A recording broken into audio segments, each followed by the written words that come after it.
अस्सलामु अलैकुम वरहमतुल्लाहि वबरकातुहू। अल्हम्दुलिल्लाहि कफ़ा व सलामुन अला इबादिहि अल्लज़ीना इस्तफ़ा, अम्मा बाद। मोहतरम नाज़रीन किराम, आज मेरी नशिस्त का मौजू है 11 साल के तबारक की बहादुरी को सलाम। बेटा हो तो ऐसा तबारक जैसा। हम और आप लॉकडाउन से गुजर रहे हैं। लॉकडाउन 4 है। कोरोना वायरस की वजह से पूरी दुनिया मुतासिर है। कोरोना वायरस ने हमें बहुत सारी चीज़ सिखा भी दी है और बहुत सारे जियालों और बहादुरों को हमारे सामने दिखाया भी है। आज मैं बात कर रहा हूँ अररिया बिहार के रहने वाले 11 साल के तबारक का, जो 4th क्लास में पढ़ते हैं। 11 साल के तबारक गरीब तो हैं लेकिन दिल के बड़े मालदार हैं, अपने माँ बाप की खिदमत गुजार हैं। बनारस से वो अपने माँ बाप को ठेले पर लेकर चले और 900 किलोमीटर दूर अररिया बिहार पहुंच गए। मम्मी पापा के साथ आए। हजारों लोग पैदल चल रहे थे तो उनको हौसला मिला कि जब लोग पैदल चल रहे हैं तो मैं क्यों नहीं पैदल चल सकता हूं, मैं तो गाड़ी से चल रहा हूं।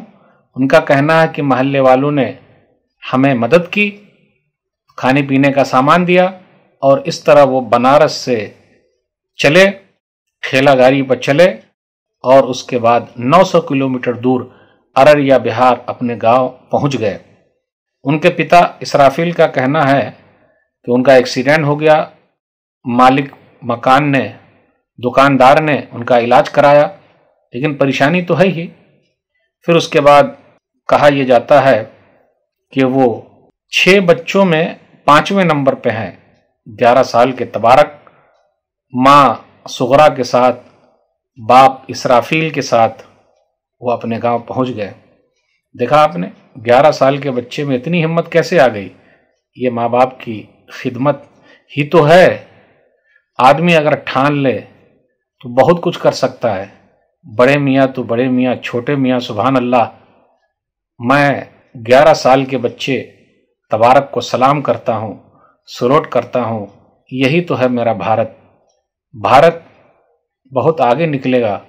ऐसे बच्चे अगर पैदा हो जाएं तो क्या होगा, कैसे तरक्की नहीं कर पाएंगे। हिम्मत से अगर काम ले तो क्या नहीं हो सकता है। दूरी भी उनको नहीं रोक सकी। रिपोर्टर ने पूछा आप घबराए? बोले नहीं, घबराए नहीं। रोड पर लोग चल रहे थे तो वो ठेले पर लेके माँ बाप को आ गए। अल्लाह से दुआ है अल्लाह हम लोगों को भी माँ बाप की खिदमत की तौफीक दे। आमीन। वस्सलामु अलैकुम वरहमतुल्लाहि वबरकातुहू।